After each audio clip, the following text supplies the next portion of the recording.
At the beginning, the scene opened with a view of a school building and a classroom where every student stood up and said, "Bow."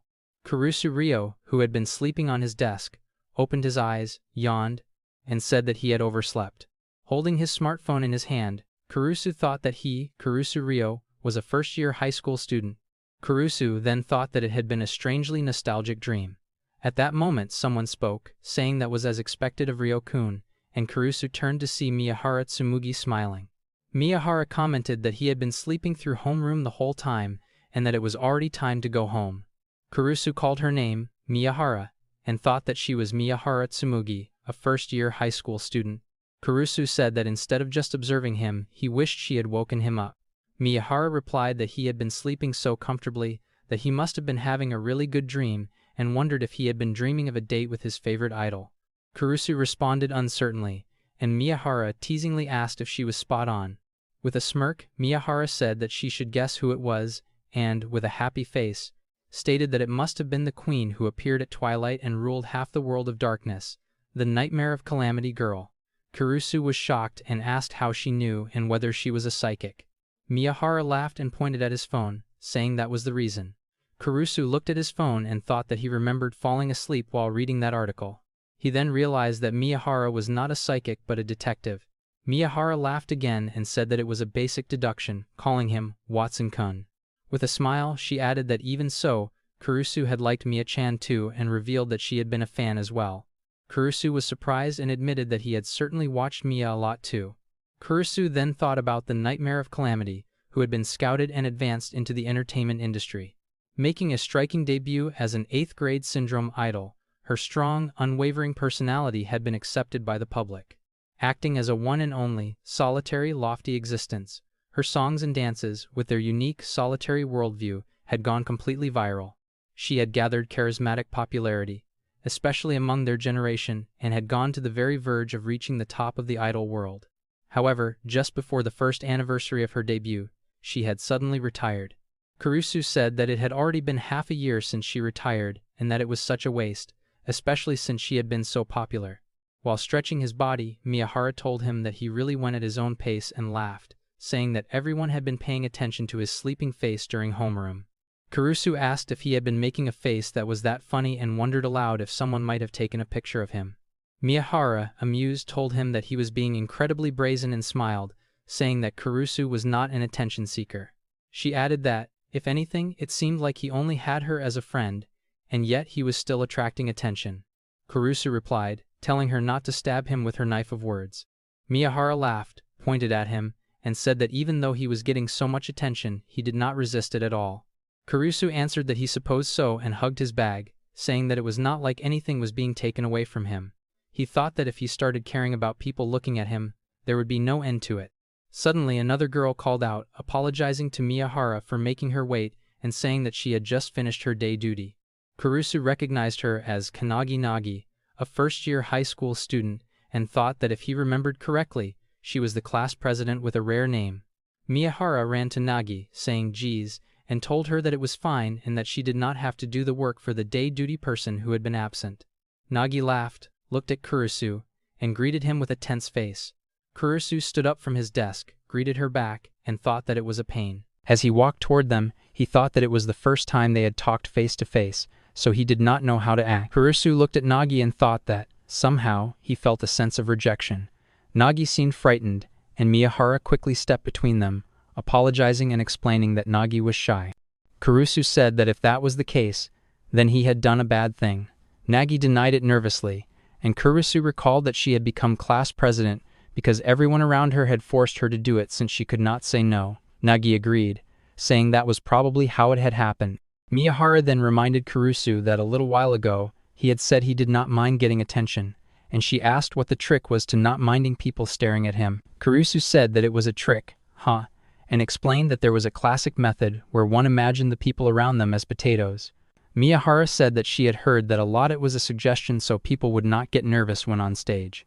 Kurusu continued, saying that even though everyone around was a potato, if one thought of themselves as the only human, they would feel alienated. Both Nagi and Mihara were shocked and exclaimed in disbelief. Kurusu thought about a world where humanity had perished and potatoes proudly strode about, leaving him as the last human. He then said that if one thought about it that way, they would be too desperate just to survive to have any time to be nervous or anything like that. Finally, Kurusu concluded that, therefore, the trick was to imagine everyone around as potatoes. Mihara shouted in shock that he was interpreting it too much and that something like that was not helpful at all. Nagi, blushing, said that she would try her best to believe that, while Mihara told her that she did not have to force herself. Mihara sighed, saying that she was already burdened with work as it was and that she had ended up wasting unnecessary time. She added that it had been stupid of her to ask Kurusu. Kurusu asked if by work, Mihara meant that she had stayed for that. Mihara hugged Nagi and said that was right, explaining that Nagi's uniform was a little big, so she was going to resize it for her because she was in the sewing club. Kurusu said that the uniform had not been bought for Nagi to grow into, but had just been bought recently. Mihara pushed Nagi forward and said that Nagi, for some reason, was running in the student council president election, so she wanted to make her look more put together for the election photos. Kurusu said, student council president election, and thought that even first years could run in it. He said that even so, to think that Nagi would run in an election even though she was shy. Nagi blushed, and Kurusu thought that maybe she had been forced to do it again. Nagi stammered, saying that she wanted to change her shy self. Kurusu was surprised and said that was so, and that it was a bold thing to do. He thought that she had somehow subtly covered that up. Suddenly, Mihara stepped in front of Kurusu and said that since she and Nagi were very busy, if Kurusu was so free that he could take a nap, he should help them with the election. Kurusu exclaimed that he had just remembered being called out behind the school building and ran away, saying that it was no good and wondering what it was. Mihara sighed that he had gotten away. By evening, Kurusu stood behind the school building, saying that he was just normally bored. He thought that he was so free that he would even go to the back of the school building to make a ridiculous lie sound believable. He remembered how, in middle school, he and Mia had always done a lot of crazy things together, taking pictures in the city and making their social media go viral. Kurusu thought that he had stopped worrying about what others thought because he had been with the noticeable Maya and had simply gotten used to it. Back then, he had been busy, but it had been fun. His follower count had skyrocketed, and the accessories Mia wore had sold so well that it became a corporate project and quickly got noticed. Mia had caught the eye of an entertainment agency and debuted as an idol under the title Nightmare of Calamity. Inevitably, she had to leave her hometown.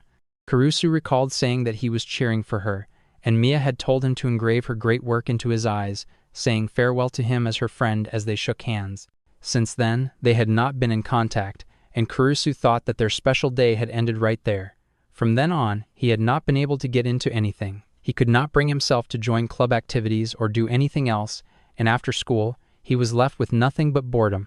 In the end, Kurusu thought that maybe he was a man who could not do anything by himself. As he walked, Kurusu noticed a path and wondered what it was. He saw an old building and remembered hearing someone say that there was an old school building, so he decided to check it out. Standing in front of it, he thought that it was a retro school building that would look great on social media and somehow reminded him of the past.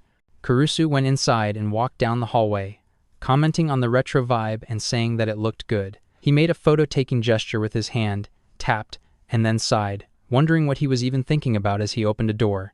Inside, he saw Nagi in her bra, taking off her clothes. Nagi froze and made a startled sound, and Kurusu was stunned. He looked around, saw sewing tools and clothes, and thought that she must have been resizing the uniform there. Nagi screamed in embarrassment, stepping backward and bumping into a tower of boxes. The top box began to fall, and Kurusu shouted for her to watch out. When the box fell, Kurusu panicked and asked if she was okay. The box landed near her head, and as he removed it, he noticed wigs inside. Shocked, he asked what it was and realized that they were wigs. As he lifted the box completely, Kurusu saw Nagi on the floor, wearing a wig in her bra, blushing deeply. In shock, Kurusu thought of Maya and called her name. Maya?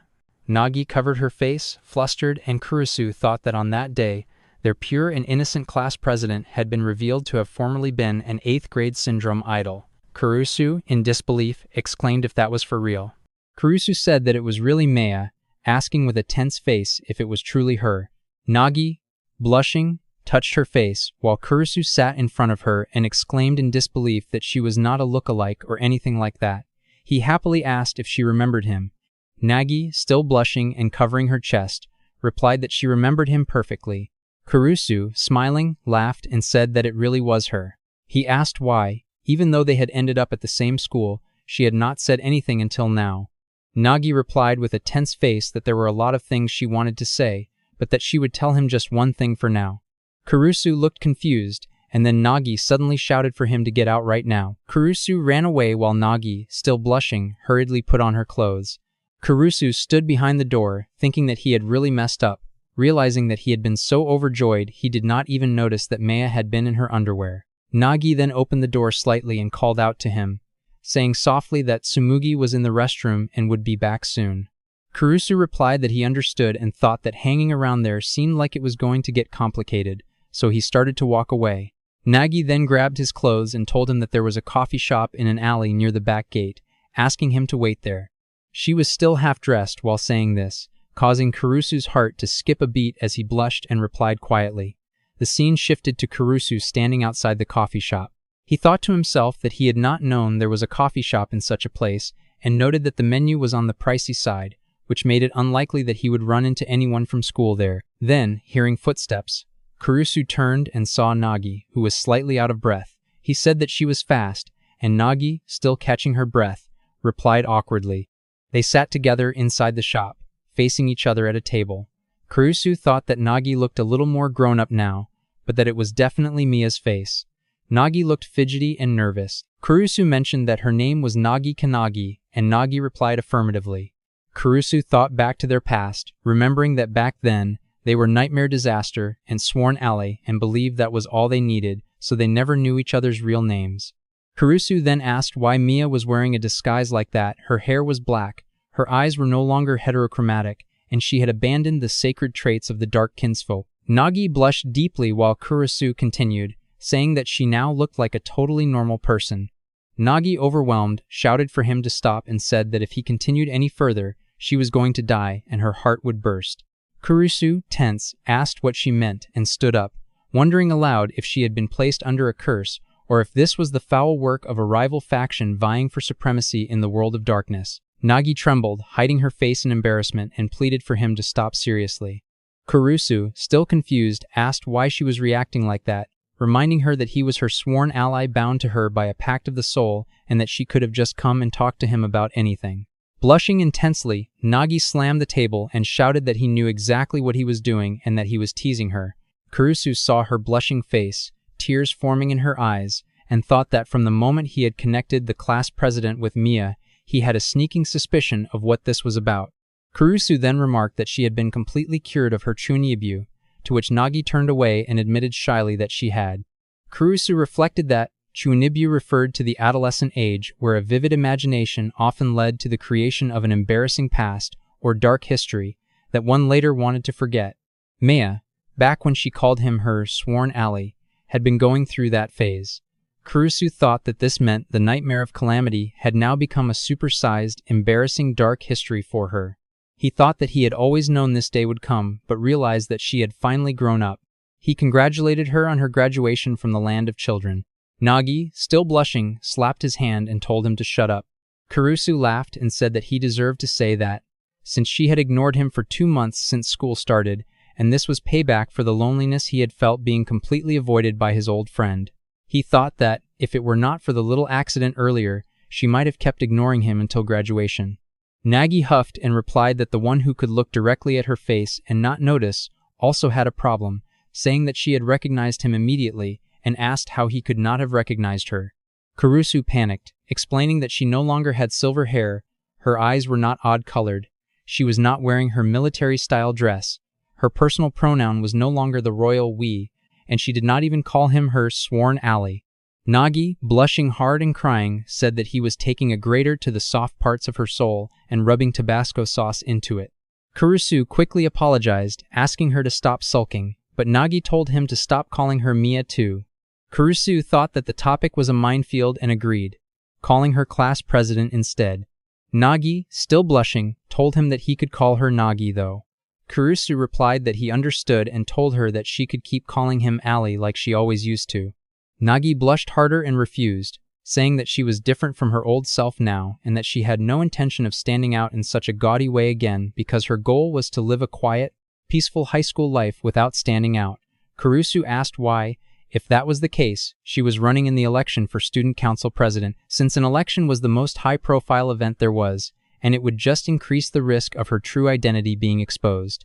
He added that the line she had given in class about wanting to change her shy self was not the real reason either. Nagi admitted that he was as perceptive as ever and said that she would confess, but only because it was him. She told him that there was a deep reason behind it and revealed that the chuunibyou persona from her idle days had been the real her. Kurusu thought that he already knew that. Nagi continued, saying that one day she suddenly thought to herself, "Wait, isn't what I'm doing kind of embarrassing?" And that once that thought entered her mind, she realized that everything about herself was painful to look at. With a gloomy expression, she said that the damage from that realization had been huge. Kurusu replied that he understood and said that was why she had quit being an idol. He thought that the nightmare of Calamity had been a persona born from pure 8th grader syndrome, and that it was precisely because she was genuine, not fake or manufactured, that she had shone so brightly and possessed a certain something that drew people in.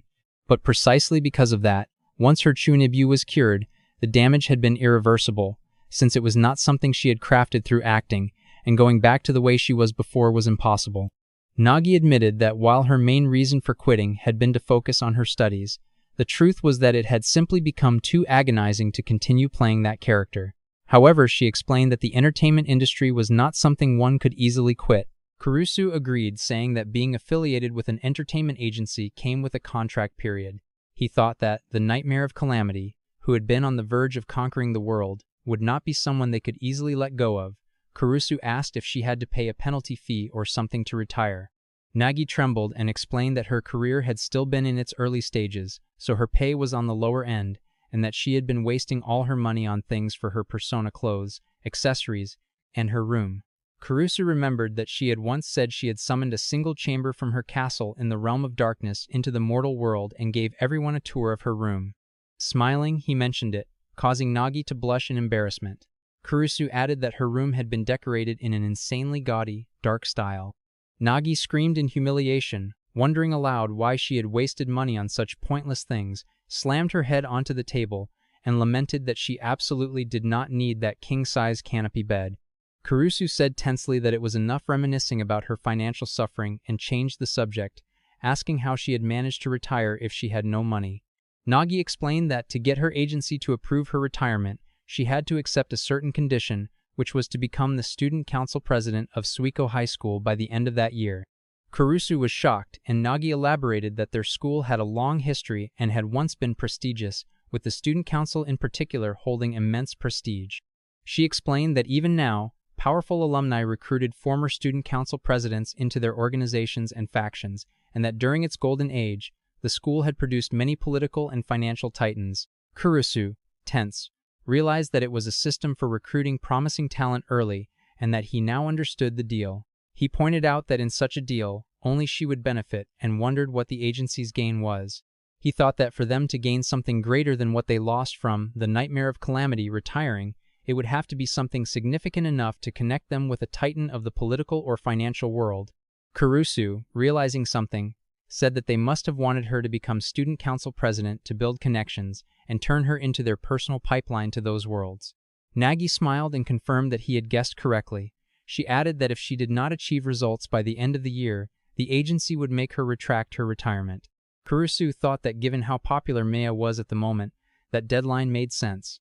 He asked if it looked like she could actually win, and Nagi replied disappointedly that it did not in the slightest. She admitted that she had no personal network and did not even understand the school's current situation or its problems. Kurusu, serious, said that it was only June of her first year, so that was to be expected. Nagi, however, said that her rival was a powerhouse, while she herself was a total novice, crying in frustration. Kurusu told her that it sounded rough, but said that as her friend, he would support her, even if it was not much. Nagi was surprised and asked if he really meant it. Kurusu, smiling, said that the revived chuunibyou idol, the nightmare of Calamity, would have his eternal support. Nagi, embarrassed, shouted that he was basing the entire conversation on the assumption that she would lose, and that the best way to prevent that was for him to support her campaign meticulously, and would people, which was what she wanted him to do. Kurusu, tense, hesitated and explained that he was basically in the same position as her, and that two complete amateurs working together would just be disorganized. Nagi disagreed, and blushing with a smile, told him that when it came to producing her, there was no one better than him. Kurusu, smiling and blushing, said that if she put it that way, he could not refuse. Nagi shouted that it was for real this time, and that she would not listen if he tried to take it back later, yanking the table. Kurusu smiled and said she could count on him, declaring that when it came to producing fuel by his supreme affection for her, he had no equal. Nagi blushed and awkwardly told him that she was not really looking for affection, only a simple sense of responsibility. Kurusu agreed and grabbed her hand, squeezing it while saying that if they failed, they should go with the strategy of having a sudden surprise marriage in 2 years so she could retire using that as an excuse. Nagi, blushing furiously, shouted that she was not asking for that level of responsibility and slapped his hand, saying she would rather be forced to return to being an idol than do that. Kurusu thought that, unfortunately for that plan, the chances of failure were practically zero. He recalled that back in their first year of middle school, they had just wanted to be something special and had struggled and flailed, desperately trying to keep running forward. The nightmare of Calamity had become a popular idol on the verge of conquering the world, and he had been the one who created that spark for her. Now, 2 people like that had been brought together again, and he believed that winning the special throne of Student Council President was something they would accomplish with ease. The scene then shifted to the next day, where Kurusu saw Nagi distributing flyers. Nagi, with a blushing face and trembling voice, said that she was a candidate for the upcoming Student Council President election, introducing herself as Kanagi. Kurusu thought to himself that the Nagi of today was a total introvert with crippling social anxiety as she continued to hand out the flyers while blushing and shaking. By the way, if you enjoyed the video, maybe consider liking and subscribing, pretty please?